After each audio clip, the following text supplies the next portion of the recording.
नमस्ते and a blessed morning to everyone. बच्चों, अपनी पिछली कक्षा में हमने पढ़ा कि किस तरह अनहोनी की आशंका होने पर अतिन ने सिटी बस को एक तरफ रुकवा दिया। पर अतिन का यह कदम क्या किसी अनहोनी को होने से बचा पाया? ये जानने के लिए आइए पढ़ते हैं इस पाठ का अंतिम भाग, पृष्ठ संख्या B22 अर्थात पृष्ठ संख्या B22 से। सभी यात्री बिना कुछ सोचे समझे तेजी से बस के दरवाजों की ओर दौड़ पड़े।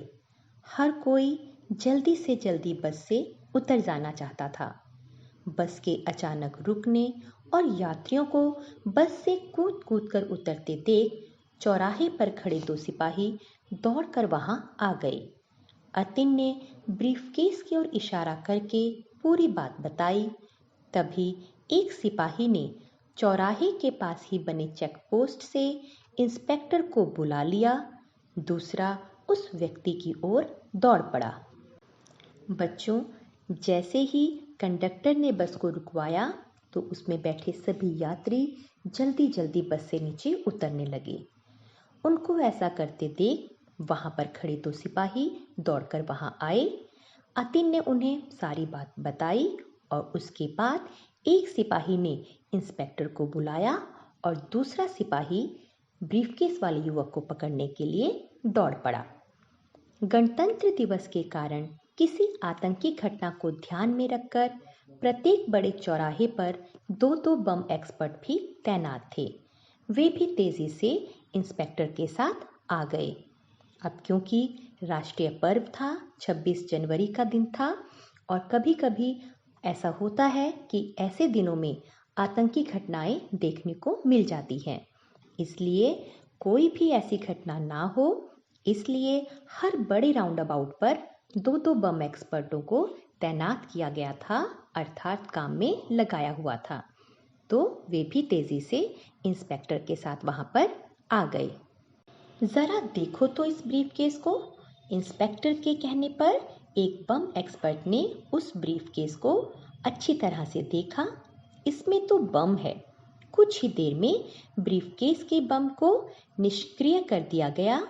सभी बस यात्रियों ने चैन की सांस ली और जब बम एक्सपर्ट ने उस ब्रीफकेस को देखा तो उसने बताया कि उसमें बम है, लेकिन कुछ ही देर में उस बम को निष्क्रिय कर दिया गया, अर्थात डिफ्यूज कर दिया गया, बेकार कर दिया गया।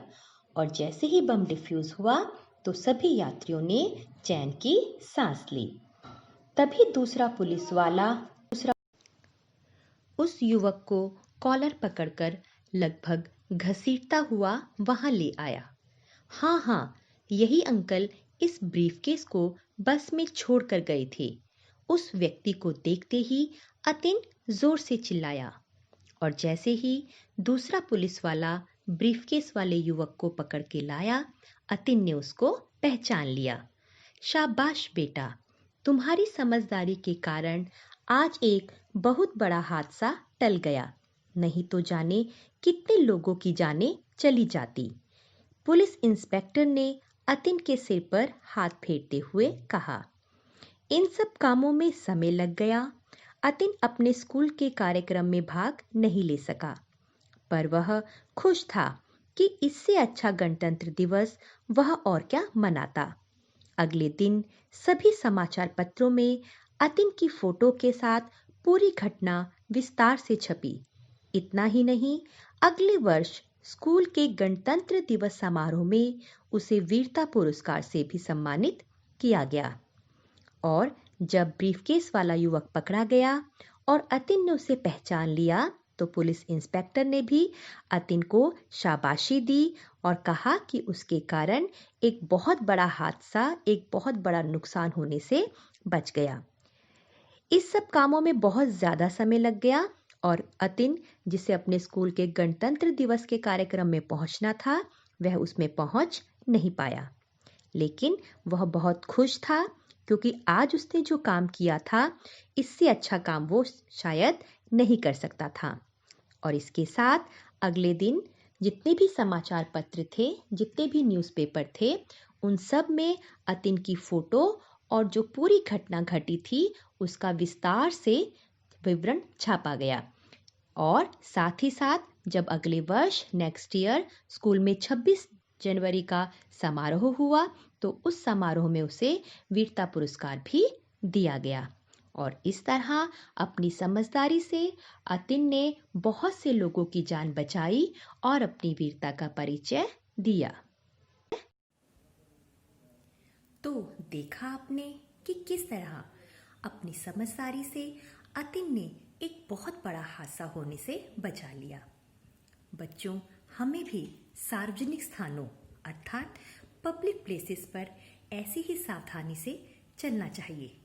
कोई भी लावारिस अर्थात कोई भी अपरिचित वस्तु दिखने पर उसे छूना नहीं चाहिए, अपितु अपने से बड़ों को इसकी सूचना देनी चाहिए। उम्मीद है कि ये सावधानियां आप हमेशा अपने जीवन में अपनाएंगे। इसी सोच के साथ अभी घर पर रहिए और सुरक्षित रहिए। इन्हीं मंगल कामनाओं के साथ एक बार फिर आपको मीना मैम की प्यार भरी नमस्ते।